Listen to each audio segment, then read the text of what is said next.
My uncle used to tell me this story. He was out hunting in the woods on a Macnomeno Skonikon on the res. And he told me, he said, nephew, he said, I was out there hours, all morning, all day. He said, finally sitting up in his tree like that. And he says he saw a buck coming into his sight there down the way.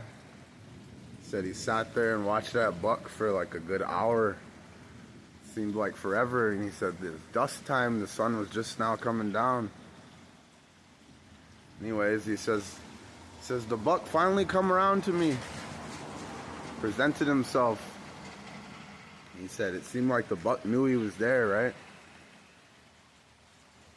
And he says, so I climbed out on one of the branches like that and I took out my buck knife.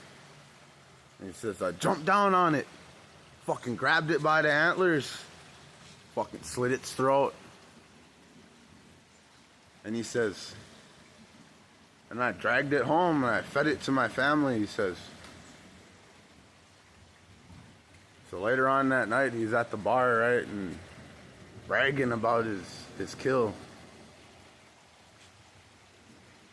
And somebody asked, they said, well, there ain't no way you took down a buck with a knife. You know, he said, you're fibbing, you're bullshit. My uncle says, fucking A's I am. I found that shit on the side of the road. Fuckers really believe that too, didn't you? Oh, it's modern days. Fuck, we got guns. Anyways, Paul